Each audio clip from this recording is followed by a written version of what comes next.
Okay. We're live. Live? Yes, we Right. are.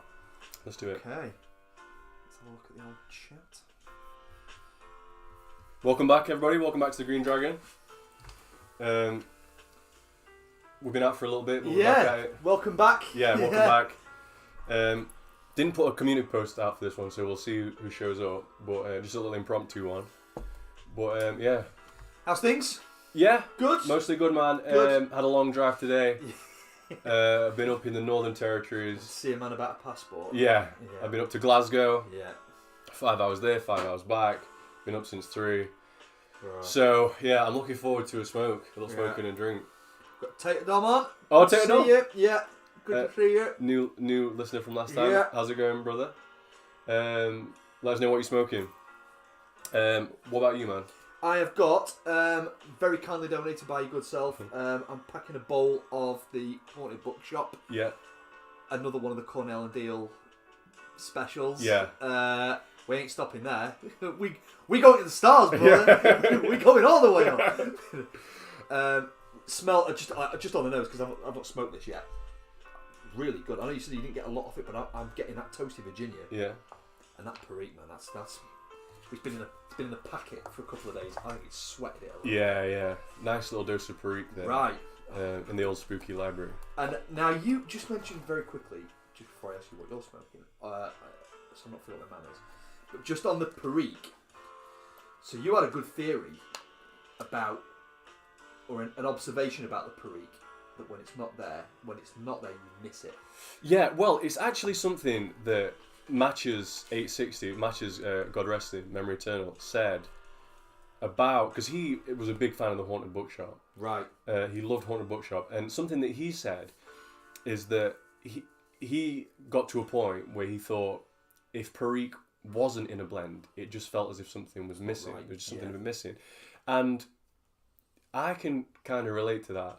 I mean, my journey with Perique started with the St. James Flake a couple of years ago, and I enjoyed it. I enjoyed the Louisiana Flake, although it's not too heavy than Perique. No, that's a nice blend of that chocolatey. Yeah, it's a good blend. But I really love the Cabby's mixture, and then I put Perique away, and I keep saying it, but when Anthony from Bourbon Neophyte, when he mentioned that the Beast that he was smoking, I just thought, ooh, 50% Perique, that sounds devilish, heavy duty. Yeah. Yeah. And so we got the Deluxe Navy Rolls. Yeah. And then we got Cajun Cake. Right. We got the Bayou Night. Yeah. And I'm just really enjoying Perique in a blend. Right. Even if it's not the main star of the show. Do you know what? My response to you was, yeah, and you especially miss it at the back end of the smoke. Yeah. That last little bit, when the smoke's starting to die away, you're missing all the flavour and the woodiness out of the Virginias and the hayness, the oatiness of the Virginias. Then all the chocolatiness and the sweetness of the Burleys kind of disappeared. What are you left with? Yeah. If you've got Perique in that blend, that's when the Perique really, really starts to shine through, Yeah. I think so too. So I'm definitely down with that appraisal. Yeah. Obviously, you got your big like Perique hitters like the Bayou Night, where Perique is the main boy. Right. But it's a different thing when it's like a condiment in there. Right. Like for example in the Exhausted Rooster. Yeah. Or in the Haunted Bookshop. Yeah. Or in the what I'm smoking, which is the Burley Flake number 1. Yeah. Which I've really been enjoying. So I got those two blends for Father's Day. I got the Burley Flake 1 and the Haunted Bookshop, and I've enjoyed them both. Yeah. But I've got to say, for me, I think the favourite currently is the Burley Flake number 1 from C&D. Yeah. Bro, why don't you tell us about how you packed that box? I know you. Yeah. So. Excuse me. So I've had a couple of experiences going out fishing. So I picked fishing back up again. For the guys that I'm sort of been following my journey back into angling. I've picked fishing back up for the first time in like 30 years. And there is nothing finer than getting out, getting your pipe out, getting the line in the water, and also it keeps the mozzies away. It's really good for mosquito repellent. But one of the things that I really noticed was that I'm burning really fast. when I'm out and about and the wind's up. Yeah. Often where I'm fishing, it's quite exposed. I'm struggling a bit with the wind, and it's really affecting the enjoyment of the smoke. But even before that, I was starting to have experiences where like I was getting halfway down a bolt, and it's almost always at the same point. So it's obviously something I'm doing wrong with the pack. But it's burning to a certain point, and then it's just either I've packed too tight at the bottom or whatever it is, but it's just really inconsistent burn. Yeah. And I'm hitting a brick wall, and then I'm having to really work to keep it lit. Really, really annoying. And it should be annoying. It should be enjoyable, and okay, it's a little thing, but like I end up having to do a bit of work to keep it going.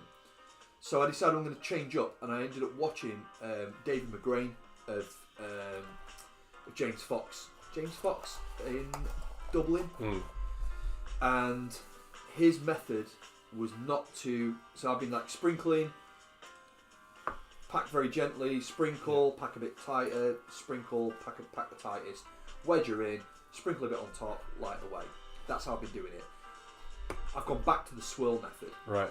Stick it in the palm of your hand, get the bowl in the other hand, and just rub it around, and it will just naturally pack itself, and packs it into like a spiral. Is the idea, is the principle behind it. Yeah. And I have noticed that it has really helped with, because I'm packing in one move. I'm not getting that inconsistent burn halfway through now. It's an even thing. One thing I did notice what I wasn't doing last time is that I wasn't checking the draw. Yeah. Now I'm checking the draw before I start. Giving a little tamp, just making sure it's right. And he also says to sprinkle a bit of the short stuff on over the top, just to get it lit. That's always a good call. Right. So that's been the change up. And bro, I have really noticed the difference. Yeah. It's really helped. And the other thing as well, that on the same video that he posted up, it's like 10 years old now, this video. Hi James, good to see you again, fella. Welcome back, James. Yeah, man, and tell us what you're smoking, what you're drinking tonight. So one of the things that he was talking about was that that David McGrain was talking about was about how, again, it's a weather thing, right? It's an outdoor smoking thing. So this is really going down into the me smoking and fishing.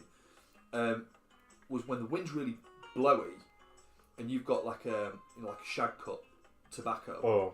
Right, it's gone. Right, Yeah, maybe black. 5 minutes. It's vaporized. Right, and it burns really hot. Lose some of the enjoyment out of it. So he suggests, because I'm quite a big thing about rubbing.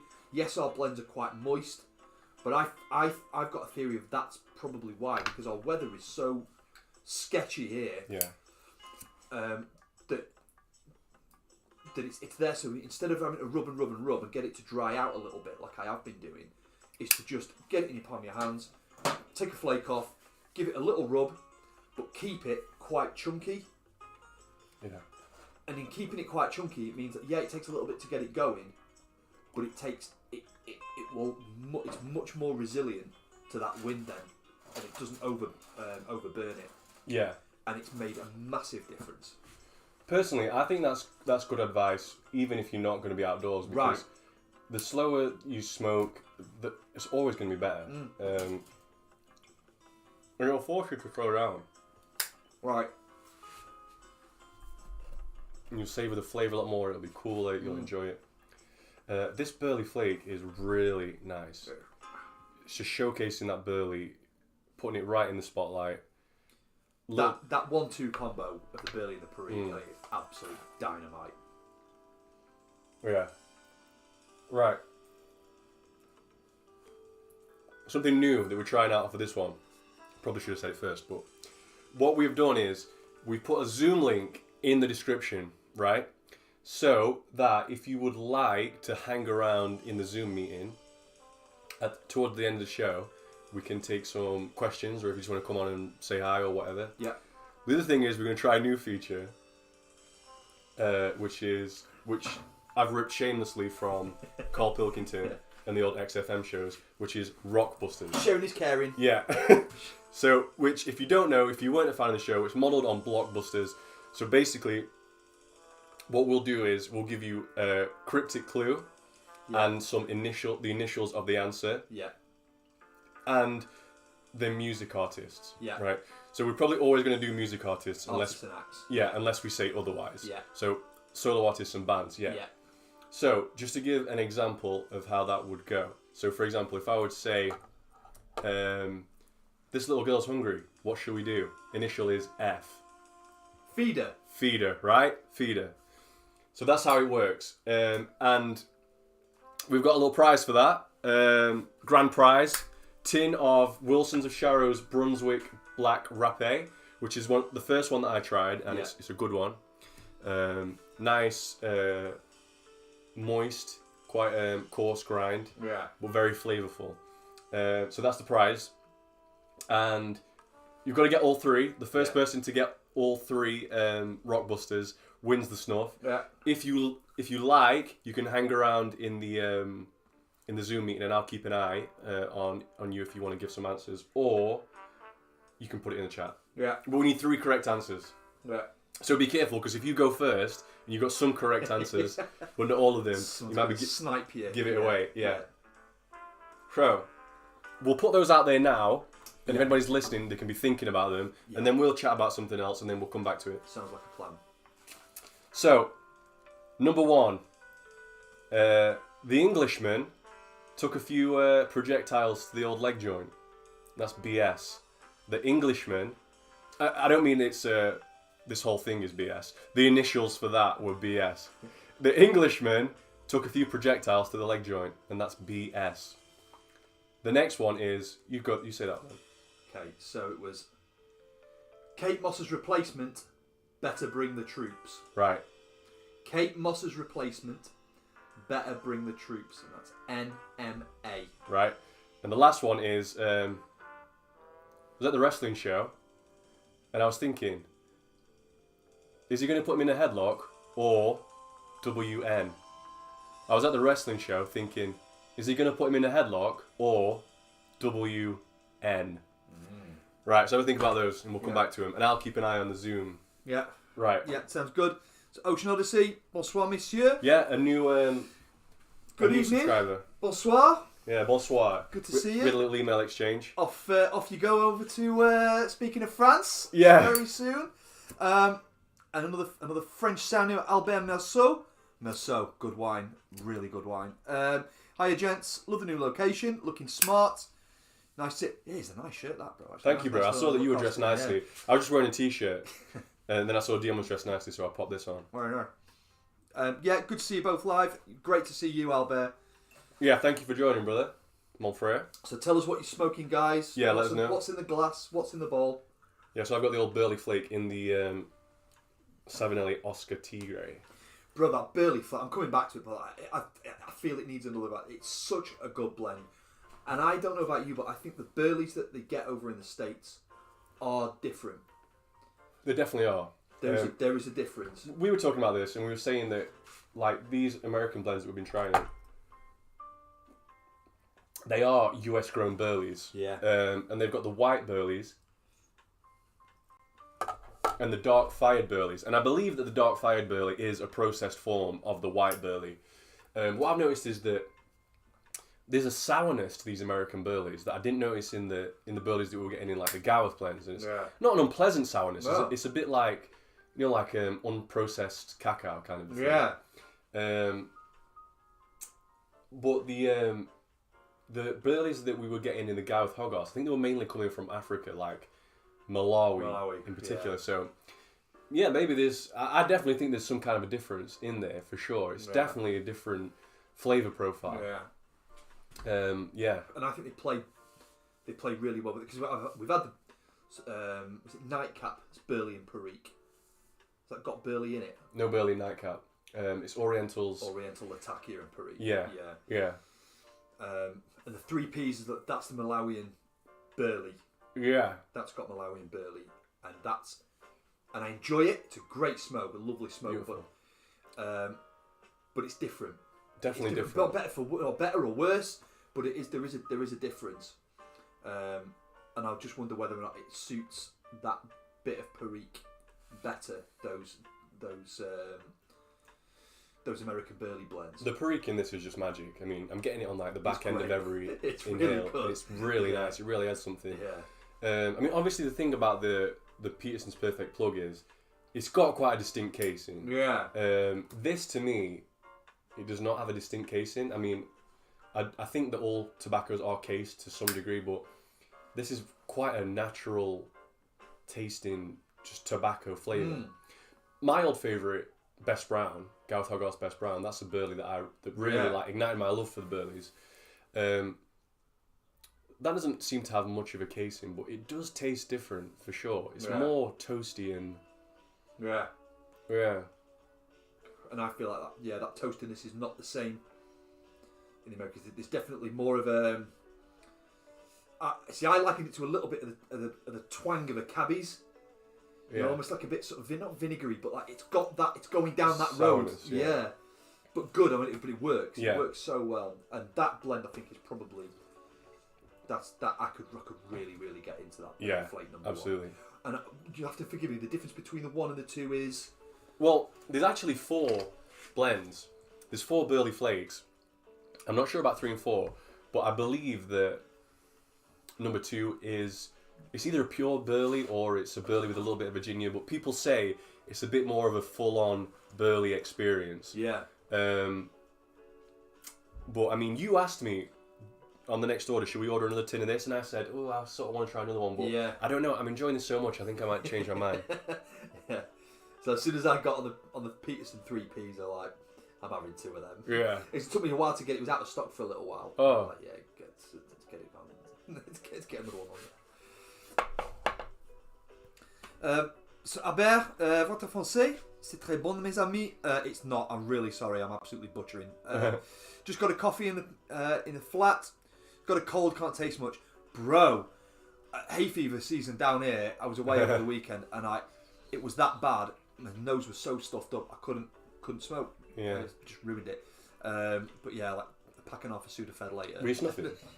I did snuff a bit, yeah. And did it do anything for it? It did. Yeah. I'm not surprised. I'm putting my rapid improvement down to Mr. Sharrow, Mr. Wilson of Sharrow. So yes, Smarty Bob, get well soon. Albert, yeah, likewise. We've got James on here as well saying his birthday coming up soon. Treat himself to his first pipe. Ooh. Oh! What'd you go with? Well, no, he's thinking a corn cob, early morning pipe, a good start of tobacco. Well, I reckon there's a couple of points in there. Cob for a first pipe. Yeah, that's a big, can't go wrong with that's that. That's a big yes for me. Just checking the old Zoom, and we're still just me at the minute, which is fine. But yeah, Cob for a first pipe. I think that's a good call. Very inexpensive, but a deceptively good smoke. Yeah, I mean, you're always going to get an excellent quality of smoke from a Cob. You really can't go wrong. Yeah. And for the price. And I was just... I was actually listening back to the first Pipecast that we did today. Yeah. Because someone had commented on it and they mentioned something that we said and I listened to it back. And what we were saying about Cobs is that you can learn a lot about smoking a Briar from smoking a Cob. Yeah. The only thing being is that you will pay for your mistakes a lot less. Yeah. With a Cob. Yeah. Because if you get yourself a Briar and you go at it hell for leather, which you probably will as a newcomer, you burn your tongue. You might not be able to enjoy tobacco for a day or two. Because when you're new and you get the tongue bite, it's different to being an experienced pipe smoker and get tongue bite. It just seems like it goes away quicker, you can smoke through it. Yeah. But when you're a newbie and it's a new stimulus, it hits harder, I think. It does. So a Cob is an excellent choice. And I think another excellent choice, said this before, a little bit more costly, but the Falcon. Yeah, agreed. Which I've got Very here. forgiving, show yours up, Paige. So, very forgiving. Aluminium stem with removable bowls. And underneath the bowl is this little dome, which they call the humidome.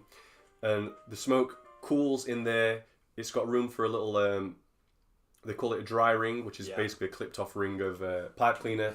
That soaks up the moisture. Yeah, that's the magic. So you end up with a very cool and dry smoke, and that lets the flavour come through. Yeah. It's really hard to get bite from a Falcon. Yeah. Even smoking a Virginia. famous last words, but I don't think I've ever had tongue bite. I don't think I've ever had tongue bite. And I've really never. So that's the one that I take out fishing with me. And the thing is, it's really a good tool to have in the arsenal, because if you do have tongue bite, but you want to smoke, smoke a falcon. Right. Because even with a bit tongue, Yeah. you'll get a lot of flavour because it's so cool. Yeah, it's good. And so we were saying about EMP for a good start of tobacco. So I mean, I love it early morning pipe. Smarty Bob said he's suggesting Burleys to start with, and I love a Burley, love a good Burley. He's saying maybe Carter Hall. Not tried the Carter Hall. Albert, he's gone for. He loves his LJ Peretti from Boston. Well, that's something we can try. That's a good call. Because they're pretty hot on Burleys, I believe. Right. Apparently they're known for the Burleys and have been around since the likes of George Washington and King and His Majesty King George. Marron. So as well, I think your advice to me I thought was a really good bit of advice, which is if you can get down to a tobacconist which will do a sampler, get yourself 4 or 5, maybe even not even 4 or 5, maybe 3 or 4, if that's all budget allows. Just get yourself a few and just try some until you really hit on one. Yeah, I mean, you got your English, you got your aromatics, you got your Burleys, you got your Periques. So it might be one to get one of each maybe. Get a as a new smoker, your palate may not be tuned in for tobacco. Right. I mean, me prior to smoking a pipe, apart from the occasional little cig when I was drunk maybe, or like 1 or 2 cigars I'd smoked. Yeah. I wasn't really exposed to a tobacco palate, and it's a very unique set of flavours. Yeah, and it changes. And it does change. Yeah. So if you're not getting a lot of taste on the first bowl or 2, don't be discouraged by that. But get a few samples of a few different kinds of blend, I would say, and get an idea of what you like. But to go back to the gentleman who said that Burley would be a good starter, I tend to agree because it's just a cooler smoke. Yeah. It's got those nice chocolatey flavours. Yeah. So yeah, I think it'd be hard to go wrong with a good Burley. Something with a good percentage of Burley in it. Yeah, we've got Albert saying about he agrees with Smarty Bob. Stick with the hobby. Try and find a group of pipers that you can smoke with and learn from. What great advice. Yeah. What great advice. I think it's really helped that we've kind of been at it together. You were ahead of the curve than I was. Yeah. So you've been able to pass stuff down to me. Yeah. But I mean, having somebody to smoke with is indispensable, really. It's just, I mean, I know it's hard to find people who would be into it. Yeah. I was lucky that it was something that you were up for. Yeah. Because if not for you, I'd just be smoking on my own all the time. Which smoking on your own, which is good. Yeah. But smoking with a friend, pot of coffee. Yeah. Or some bourbon. Good slap fence. Yeah, common sense. It's just a great experience. It's a good communal experience. So yeah, if you can find some like-minded fellows to smoke a pipe with, absolutely. Yeah. If you know some cigar smokers, try and convert some cigar smokers. Yeah, totally. And I think it was interesting, like when you go out and about, you perch up at the pub, got a little outdoor smoking area, and you get the pipe out. People will say, "Oh, what are you smoking?" Yeah. Well, my granddad smoked a pipe. Yeah. But that's what happened with me at Maggie Mays. And they were saying about it. I said, I've got a pipe at home. I said, well, bring it out. I said, yeah, I will bring it out. The next time I went, he was there with his Peterson. Right. Rocked up, he'd been out to the tobacconist, got started up again. And you can be like a little Briar Santa Claus, and you can maybe get a cheap cob on your next order and then bring it to the pub. You're like, exactly. You fancy one? Oh, okay, cool. Exactly. Yeah. And then you can create your own pipe club. Yeah. Yeah, right. So yeah, it's lots of love. James, the channel we're on, it's many great videos. Thanks, Smarty Bob. Thank you. Bless you. And we've got some more. So we know that we've kind of neglected a little bit on the videos side, but we're gonna do that. We've got some more stuff that we're gonna put out, and we also think there's maybe some room for some shorts as well. Yeah, definitely. Some little cuts. So yeah. And Albert said great advice. Love this community. It's not just us in this community. I think the whole pipe smoking community, by and large, it's just nobody wants anybody to be kind of shoved the nose out of joint. You know, I think everybody's been quite, you know, even people who've disagreed with stuff. You know, Mutton Chop's got, you know, he got some heat for a post that he'd done, but I think it's all pretty good natured, and there's some really good guys out there. Yeah, everybody's cool.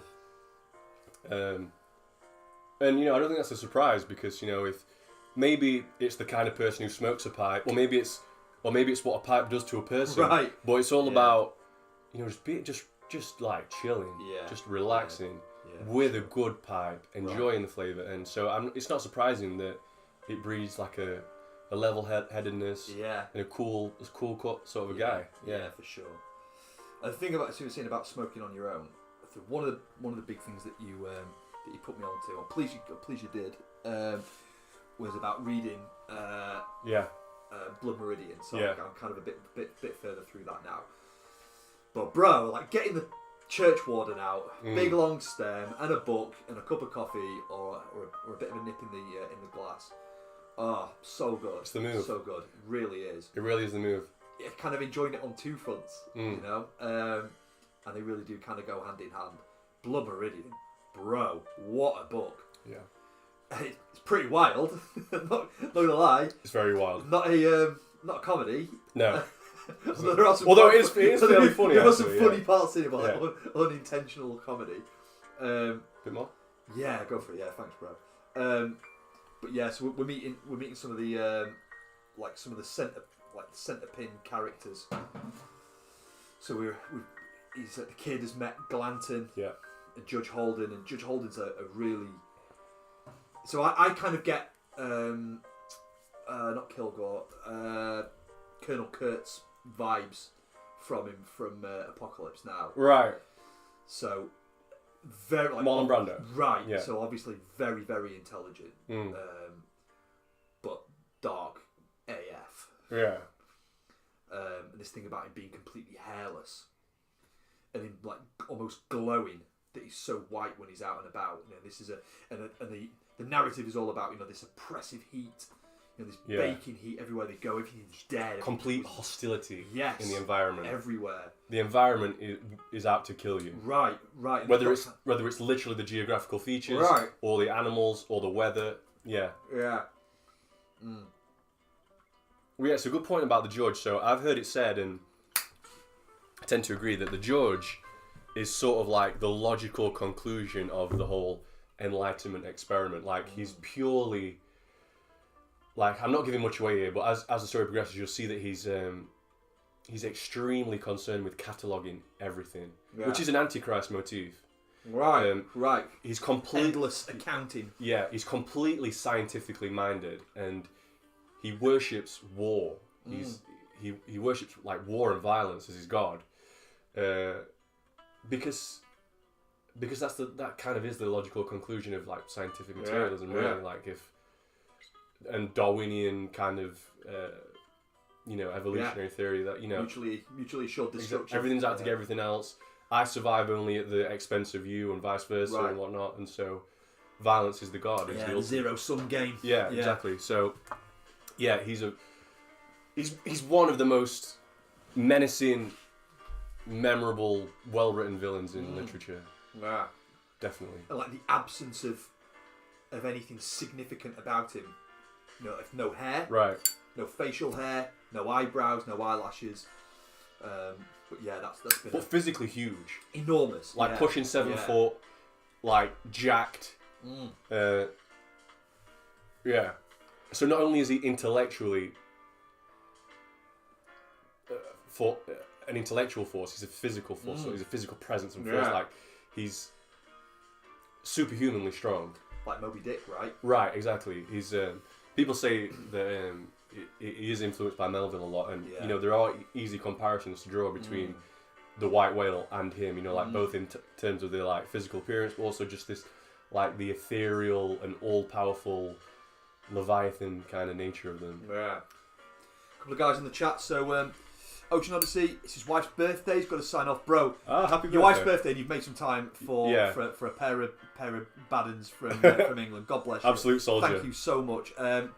happy birthday to the missus. Many years. Have a great evening yourself. Yeah. Have a good evening, brother. And say happy birthday to the wife. Yeah. Bon anniversaire. Bon anniversaire. So James loves the idea of smoking a pipe in the garden. Mm. Zero phone. Just the birds in the sea, bro. Oh, amazing.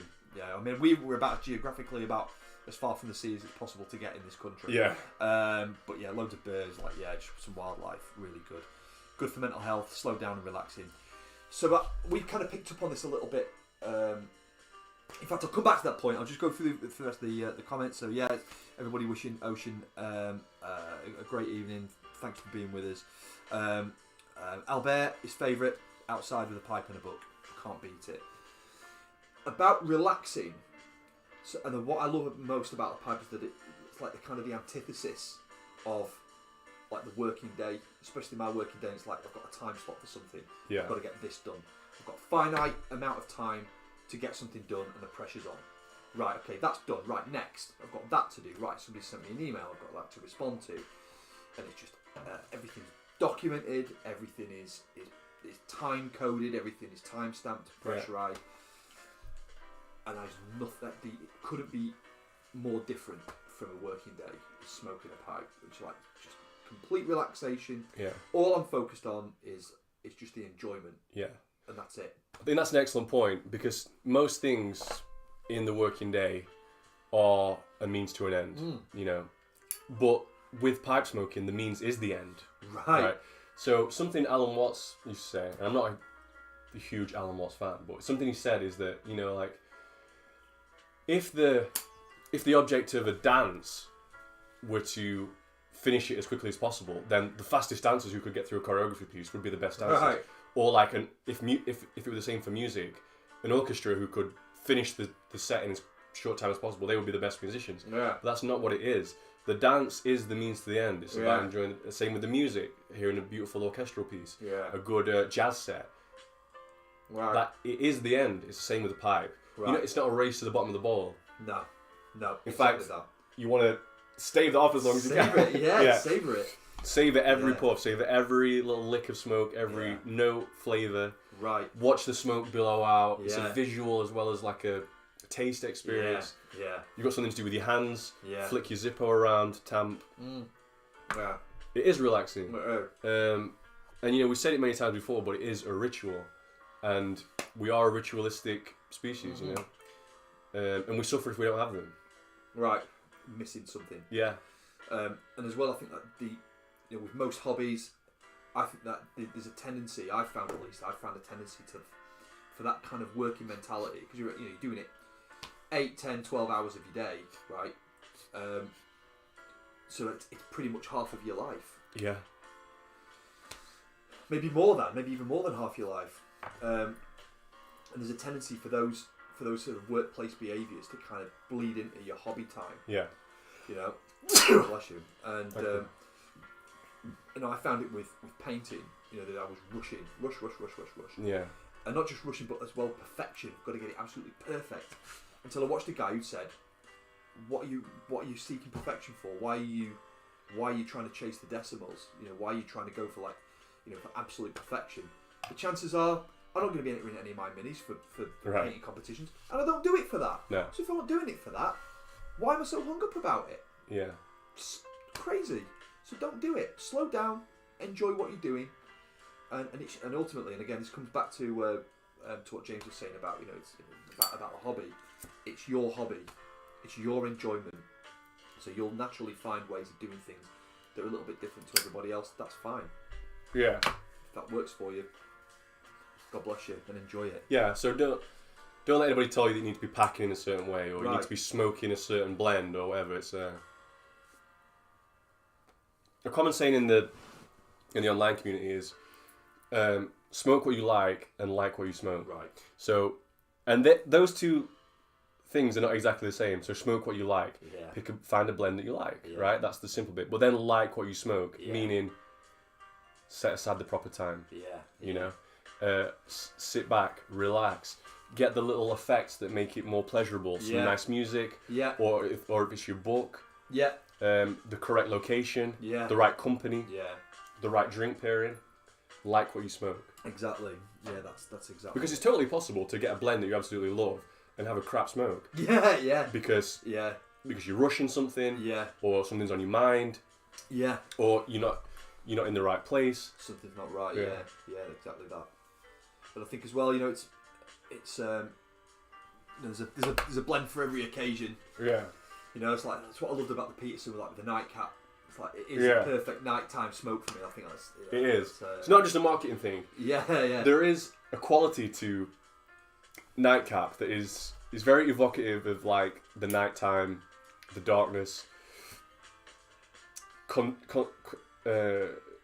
contemplation. But on that subject, we are quite eager to try the old C&D Byzantium. Yeah. Not just because the name is cool.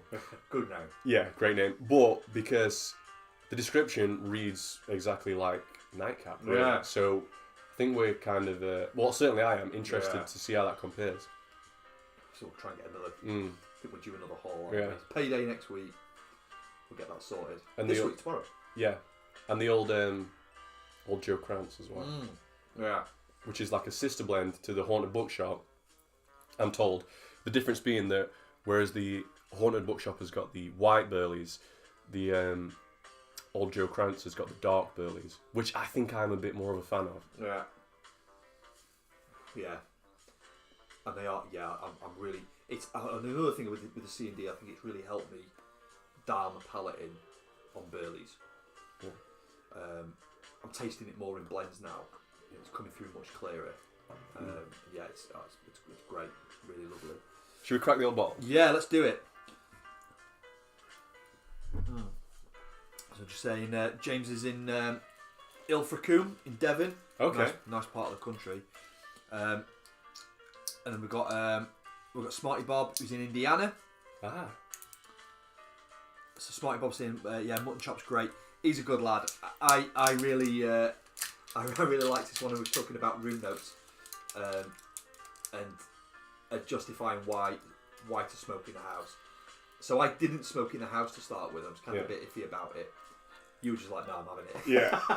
No matter what the cost, I'm smoking in this house. And there was a cost. I think an investment. But yeah, I think it's good when you smoke to blend. It's really nice, and you get back up in the morning. Yeah. And you walk down into the living room or dining room for me. I open the door. It's like, oh, that was great. Yeah.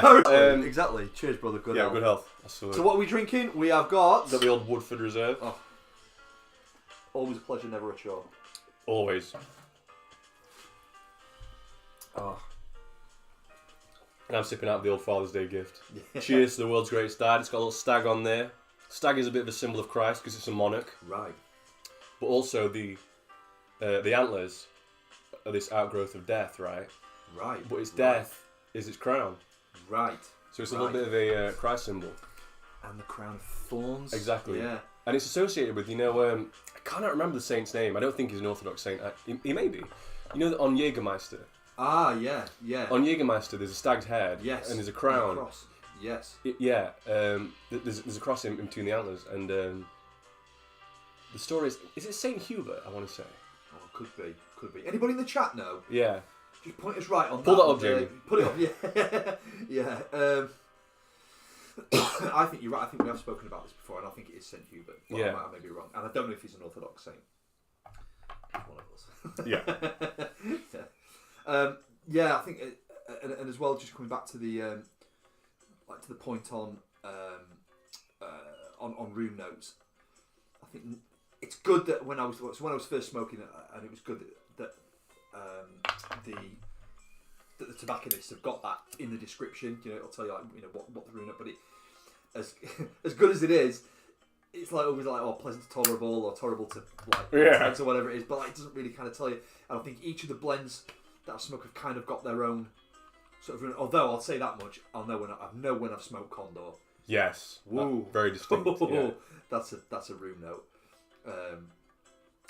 That's a good blend for room stuff. I mean, to a certain extent, there is like pipe tobacco shares the same nature, and room notes are like babies; they're all beautiful. But certain ones really stand out. Condor being one, 3Ps being another. Yeah. Certain blends, like if you're next to me and you light one up, or vice versa, and one of us will say, "Ooh, that smells good." Louisiana Flake. Louisiana Flake is another great one. Yeah. So like the Perique version of Bob's Chocky. Yeah. That's one I've not smoked for a while. Yeah. I nearly bought some. So I had a few days away with the family, out fishing and taking them out into Lincolnshire. Get the Lincoln Green, bro, it was so hot. But so I went down to Devon House and picked a little bit up, and I could have cried. It was a great big box full of chocolate flake that Really? she ordered in because someone said, "Oh, I like chocolate flake. If you get some ordered, I'll keep buying it from you." She ordered some. He bought one lot, and then either, God bless him, he's passed or whatever it is, but he's never been back. And there must have been maybe 3 or 4 dozen massive flakes that had just gone dry. She said, "Oh, I said, have you got some?" She said, "Yeah, have a some." It was quite old. Just have a smell. It was dry as a bone. It was gone. It had gone. She said, "Oh, I can't sell you that. It's rubbish. I'm gonna have to chuck it." So I ended up with Ennerdale, and the Ennerdale flake was really good. Very, very floral. Yeah. But it reminded me of the Cigar and Snuff Parlour one that I got their blend. So what's the difference? And it was. And I said to you, smell that one, see what you get off the smoke, off the tin note. And it was, there was a difference. There was a bit of a difference, but that topping just makes such a great summertime smoke. Yeah. I'm just gonna check the old Zoom, just see if anybody is in there. Yeah. So Smarty Bob enjoyed Eileen's Dream. That's a CAO blend, isn't it? Okay. Yeah. Who do cigars as well. Still just me in the Zoom. Just a reminder to anybody who's come in, we have set up a Zoom. So there is a link in the description if you want to come on to just to say hi or ask any questions. The other thing is, we'll just do a quick reminder, we are doing Rockbusters. The prize is a tin of snuff. Yeah. And the 3 cryptic clues are, these are all musical artists. The Englishman took a few projectiles to the leg joint, and that's BS. Kate, you do Kate Moss, mate. So Kate Moss's replacement, Better Bring the Troops. And that's NMA. NMA. And the last one is, I was at the wrestling show, I was thinking, is he going to put me in a headlock or WN? Yeah. So if you've got all 3, put it in the chat or get in the Zoom and let us know. Yeah. Back to business. Yeah. Ennerdale is a very unique blend, and it's really one that I only get a craving for in the summertime. If the sun's out, it seems right then. It just seems improper to smoke it in the winter. Yeah. It's so unbelievably floral. That topping, that Lakeland topping.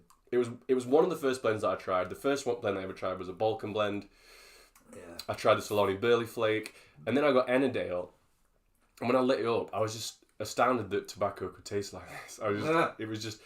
But the Lakeland is such a uniquely English thing because it comes out of the English tobacco purity laws, where it was very strictly regulated what you could put in tobacco. Right. So they had to get creative with essential oils and things like that. Yeah. So it's a very unique smoke. Well, what amazed me was that after I stopped smoking it, what I could smell out and about like the next day, was just this intense, like all the elderflower was out, Right. and a load of blossom was out, and it was really. This is why we get kind of like hay fever. It was really, really humid. All these flowers were open, and you could smell like this intense floral smell. And it was like the topping. You feel like, oh yeah, you're out and about in the lakes. Like you're walking these these lush, sort of flowery, blossom-filled areas. Yeah. And that's obviously what they'd kind of try to sort of tap into. Yeah, definitely. Many of the Lakeland blends are named after areas in the in the Lakeland, the Lake District. Yeah. So you got Ennerdale, you got Coniston, Grasmere, Westmoreland, and they are supposed to evoke the smells in the summertime, in the spring. Interesting question that's come up from James, which is, guys, what do you think of smoking pipes and being a follower of Christ. Well, Smarty Bob says, I think Jesus wanted us to enjoy the great things on earth. Wasn't his first miracle to make wine from water? Yeah, it was. And wine to gladden the hearts of men. definitely. Tobacco's not in there, but obviously hadn't kind of come from there. But that's like the. So we talk a little bit about Gnosticism. Yeah. About things being essentially bad, right? Yeah, matter being evil. Matter being the material world. Things that God's created. But even going back to Genesis, and so God made the earth, made the herbs, and saw that it was good, inherently good. That I absolutely agree that it's right. I agree. I think that's an excellent point. So what we see in Genesis is that God's creation is good. Yeah. Gnosticism, this heresy that came up in the early church, it was quickly put down as heresy by the church fathers. The idea that creation is evil. Yeah. Creation is good. Matter is not inherently evil, and as Christians, we're not Gnostics. No. You know, we can enjoy these material comforts now. In moderation. We don't want to become slaves to them, right? Obviously, but you know, we're not monks. We're not monastics. Chances are the guys in the chat aren't either. No. We've got a different set of rules to play by. It doesn't mean that we become hedonistic. Yeah. But it does mean that, you know, we live in the world and we can partake of these pleasures. Yeah. I don't think there's anything about enjoying a pipe that conflicts with my faith or the practice of it. No. And I think there's some guys that will go on a fast, so I've done it before, like during Lent, I'll really dial it back. Yeah. We're on a fast at the moment, although alcohol's okay today. James said, you know, it's true. He says he feels like sometimes smoking might feel wrong. People might say, oh, you get cancer in the mouth. But then again, you know, pipe and cigar tobacco is effectively just leaves. There's a massive. So this is maybe kind of like a health thing. I know we wanted to do a bit of a thing on health. Maybe this is the right opportunity to do so. Definitely we'll talk about it. It's for me, it's like absolutely night and day. Yeah. Smoking a cigarette, which is, it's about as abstracted from tobacco, or it's almost like, so it's closer to smoking a vape or vaping than it is to smoking a pipe. It's so synthetic. Yeah. It's been so chemically treated. It's not to put guys who smoke fags down, like it's not. That's, you know, if that's what you know, that's what you'll enjoy. Then okay, you know, all power to your elbow. It's up to you, man. But it's not the same thing. Yeah. The stuff that goes in here is not. It's there's no chemical. It's not chemically treated. It's pressed. You know, it's cased with natural stuff. It's really well grown. It's really well looked after, and it's really natural. Exactly. I mean, we've said it many times before, but for normies, they do conflate cigarette smoking with pipe and cigar smoking. It's not the same thing. It's a much less processed product. Yeah. It's not inhaled into the lungs. It's a completely different thing. Also, if someone wants to talk to me about the health effects of pipe smoking, I'm going to ask them, what's your diet like? Yeah. Okay. What are you working out every week? Yeah. Are you working out a few times a week? Where do you live? Do you live in a city? Are you breathing city air? Yeah. Are you? What's your sleep quality like? Right. Are you getting? You know. Right. What's your social life like? Are you socializing? Yeah. You know, are you making sure that you got some? All of these things.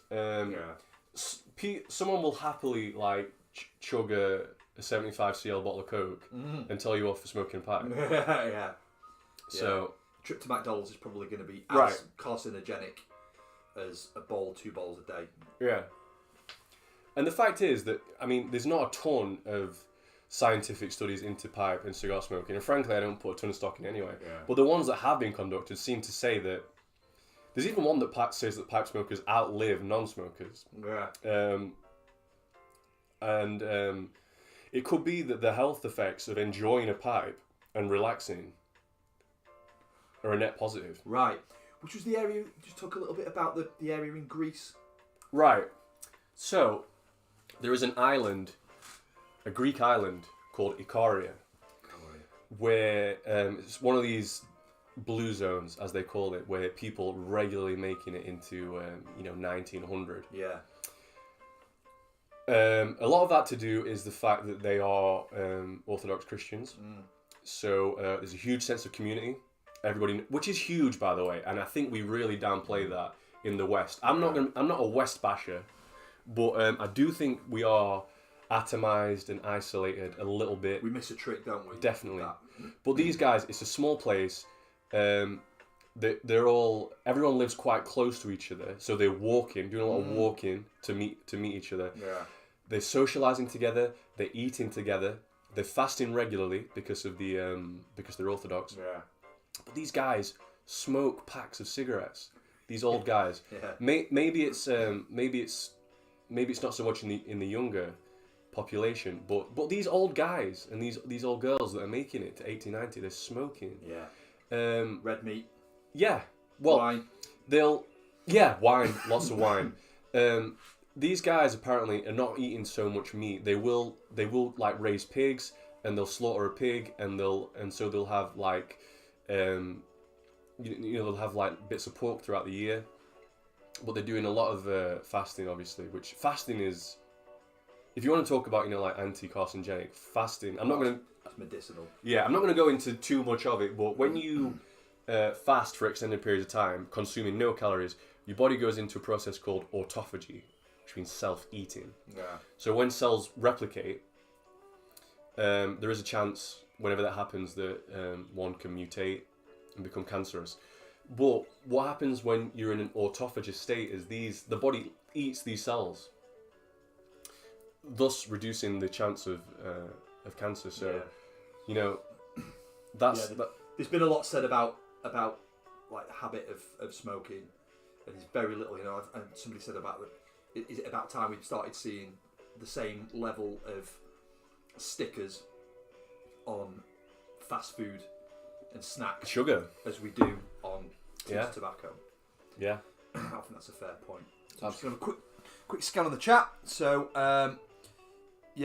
Albert says, I think soda probably worse than being a piper. 100%. 100%. Not a doctor. No, we're not doctors either, but I can't... Look, you said it to me, man, because I'm trying to lose a bit of tin, but not hard enough, but I will. And he said, look, when I asked you about diet, and you said, go for whole foods. If what you're eating has got a list of ingredients with stuff that you can't pronounce. Yeah, if it sounds like a chemistry set. Don't touch it. Yeah. Don't touch it. So I think that's a good shout, Albert. So Smarty Bob, he's talking about different blends. Let's say dark burley and light burley. Burley's burley. Okay. You pick the light leaves from the top of the 6 foot plant. It's light. Okay. Pick it from the bottom and it's dark. Ah, interesting. I didn't know that. Thank you. Yeah, I didn't. I thought it was a processing. Yeah. Okay. Thanks. All right. Cool. Thanks, Bob. Yeah, and then James saying about it doesn't mean just about the leaves. It's about the workers making the tobacco. It's about craftsmanship. Oh yeah. Crafting a blend. Absolutely right. And Albert says, yeah, totally agree. We're isolated with technology, bro. I mean that's and it's so bad for you. It's bad for your eyes. Yeah. It's bad for your for your well-being. So rely on technology nowadays. It's not good to lose the sense of community. Pipers at least have the pipe community. Yeah. Which is something that he loves. Couldn't agree more. Yeah, I mean, right. So I was telling you about this the other day, but this guy got pushed into my YouTube recommended feed, and his name is. I'll give him a little plug. His name is Gerbert Johnson.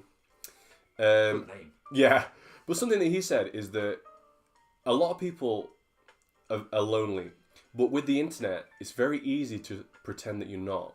Yeah. So a lot of people, if they're living alone, they'll sit down to eat and they'll put on a YouTube video. Yeah.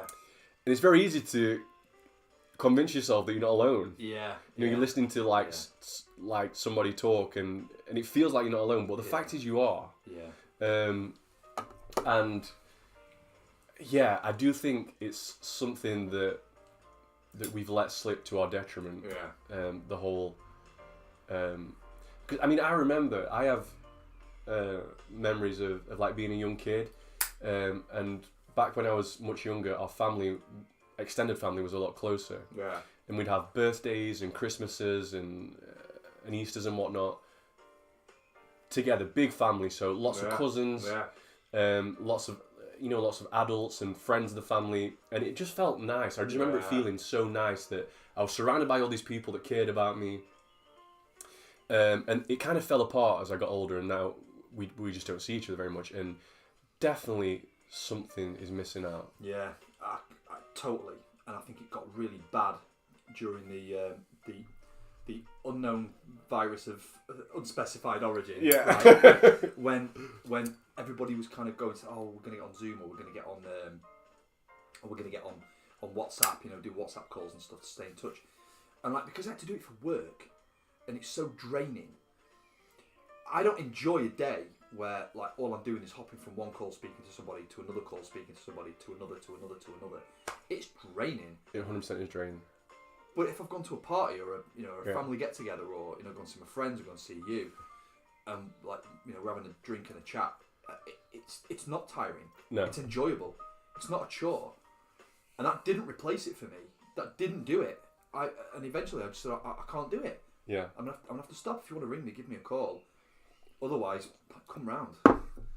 Come round at the risk of whatever. I'd rather you just come round. I said, anybody that knocks on my door, I'm not going to turn them away. It inherently doesn't feel right as a Christian to just turn somebody away and come round. No. Like, I'll just stay on the doorstep. I'm like, well, you don't have to. Come and get a drink. Yeah. If you want to go in the garden, if you feel more comfortable, in the garden, come and have a drink outside. But I wasn't buying into it at all.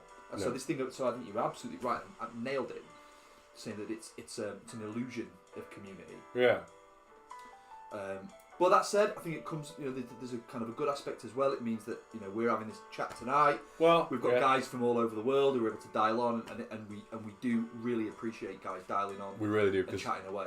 The participation just makes it. Yeah. Just to go back to that point though, I think one thing that is obviously completely missed out when you're totally dealing with WhatsApp Zoom calls is physical touch. Right.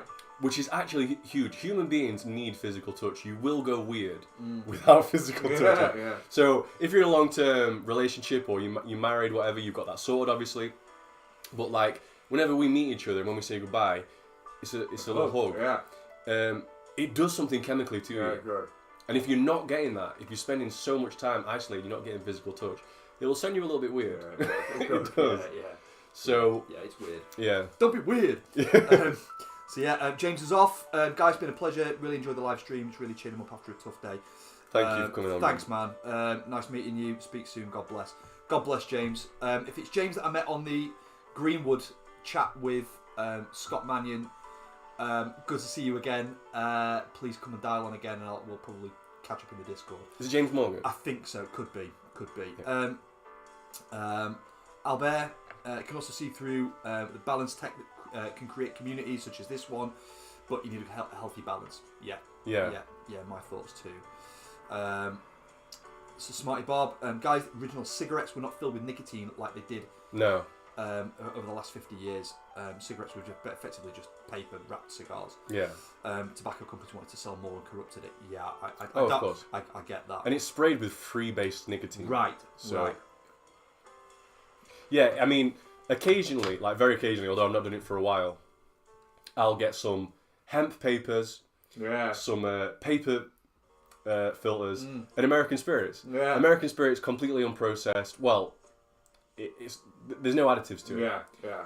And that's closer to like a paper wrapped cigar, basically. Yeah. Right. Although it doesn't do nearly as much for me as the pipe or a cigar does. Yeah, it's kind of a pale imitation. Definitely. But yeah. There's just something about when I've had a few whiskies. Yeah. I just want to start rolling it and get all the jazz club. Yeah. Yeah. Get a bit Bukowski. Yeah. So yeah, it's not James. It's James Lucraft. Okay. Well, great to have you on, James. Really is. Thank you, James. Thanks for stopping by. But mainly stay classy. Smarty Bob, money's the root of all evil. Do you know what? I used to be a bit of a bit lefty. I used to be quite bitter about people with money, and I kind of, as I've got older, I don't really kind of feel. I'm not saying at all that Bob's being, lefty or anything, or being funny about money. But it does do stuff to people. I think that, and it certainly does when it comes to business wanting to make more, you're making more profit. Like, yeah, okay, good, but at what cost? Exactly. It's the cost of your product. So we were talking a bit about like top chefs, Mm. and that they would rather have like a top quality product that they bring to their clients, literally to the dinner table, and keep it, keep the standard high. Yeah. Than they would about selling out. They could do just as easily go and be the next McDonald's or the next Wendy's or the next Applebee's or the next Wimpy Burger. And Wimpy Burger, where did I get that from? Yeah. Show me age now. Where have they Bro. gone? Yeah. But they could just open a fast food joint and make it really cheap. But they don't want to do that. So yeah. I think the thing about money is, obviously, money can easily become a corrupting influence. But to go back to what we were saying about, tobacco and whiskey, matter not being inherently evil. So Jesus never condemned money, Right. and in fact he used parables that involved money. Yeah. And he's Talents, right? talents, denarii, Denari. and obviously the famous line about rendering unto Caesar's what is Caesar's. Yeah. I think what he's saying, among other things, there is that there's a place for money. Money has a function and role in the world. As Christians, it's not forbidden to us to make money. It's not even forbidden for us to become wealthy. And if Usually is. usury is, I mean, that's a different kettle of fish. that's one for another channel. yeah, that could get spicy. But particularly if you're a Christian and you and we're called to start families, you're gonna need money. So while it can be a corrupting influence, and money particularly has the ability to become more corrupting than a lot of other things, it's not inherently a bad thing, I don't think. So it's my 105-year-old great grandma, God bless her, before she died, my Nan Rowley. She always used to tell my dad, never make a god of money, Michael. Didn't say don't have money, don't enjoy. In fact, if anything, she said, I want you to have this stuff. Before she passed, she said, I want you to have this money now, so that you can go and enjoy it, and I want to see what you buy with it. And she ended up buying a watch. And remember my nan that way. But she said, don't ever make a god of it. I think that's a good shout. That's a good shout. Yeah. So, the light is fading. Yeah. We're on our last bit of the bowl. So maybe just a last ditch go over the Rockbusters. Yeah. So let's. Let me just see if anybody is in the Zoom. Yeah, sure. No, still just me in there. Fair enough. Right, so we'll give it a last little go. So, this is the Rockbusters. We've got 3. The prize is a tin of Wilson's Brunswick Black Râpé. And there's a cryptic clue, and we give you the initials of the answer. So here we go. And these are all musical artists. So the first one is, the Englishman took a few projectiles to the old leg joint. And that's BS. The second one is Kate Moss's replacement better bring in the troops. And that's NMA. And the last one is, I was at the wrestling show and I was thinking, is he going to put him in a headlock or WN? H, thanks again for tonight. Really enjoyed it. Yeah, it's been a good great. Session. So what have we got coming up? Well, we'll roll that over to the next one. Yeah. Let the people have a little think on those. Yeah. And we'll do it again next time. Yeah. Hopefully we'll get... I'd like a few calls in. It might be nice to have a little bit of a verbal chat. Yeah, that'd be good. Even if it's not to do with the rock. Maybe on the Discord, so we can do it on the Discord as well. Yeah. That's how I got through with Scott on the Greenwood. Yeah. So that might be a good call as well. Yeah. So we've got the Discord up and running. We'll drop the link in the... we could do a community post maybe. Drop something in the chat about that. Yeah. And we're looking at doing some collab videos. Yeah. So we tried to get in touch with Wilson to talk about Snuff, maybe. Yeah. If we can make that happen. We've still got to pick a date with Anthony from Bourbon Neophyte. Yeah. Talk about whiskey and pipes. And if there's anybody that you guys think you'd like to see us talk to, then it might be worth putting their names to us and maybe putting our name to them and just saying, like, these guys are doing this. Yeah, hook us up. Yeah. And we'll try and we'll try and get a call in. Yeah. We still got to do the lighter video for George in Strasbourg. Yeah.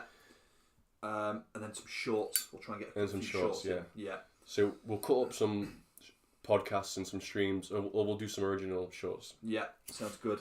So Albert, thoughts on the sub disaster? Finds it overplayed. In the same week, we lost 700 migrants in the Mediterranean. Any loss is horrible. 5 rich Yanks versus 700 refugees, and they get it all. Do you know what my thoughts on that are? If I looked at what effectively was a can of deodorant, a giant can of deodorant, and a PS4 controller, I'm laughing. It's not really that great. But if I taken a look at that, and you say you're going to put me down to the bottom of the Mariana Trench, or it's not the Mariana Trench, but like very, very deep in the ocean, like, I'd be like, nah, mate, nah. Like, God bless you, you know, good luck to you, but there is no way I'm getting on that. That's not for me. And I found out later about the people that they'd had making and running that operation, and it didn't sound good. So how to put this in a non-spicy way, but the leader of the expedition was quite vocal about excluding a certain demographic in the construction and carrying out of the expedition. Right. A certain demographic that would have been the most competent for the thing, and I think this is hubris. Yeah. And I'm not, it's horrible. Yeah. But. And it was the same demographic that was called upon to get them out of to conduct the rescue when it all went wrong. So yeah, that's a fair one. So yeah, Albert, thanks, gents. I have to get onto the Zoom next time. Yeah, we'll try that again. We'll keep at it. It might have been me that didn't put the link properly in the description, but we'll do that. Yeah. We'll get that up again. Tater Dom, awesome live. Until next time, God bless you. God bless, brothers. Thank you. And so keep stay tuned. Yeah, stay in touch. And we'll be on next week. Beautiful.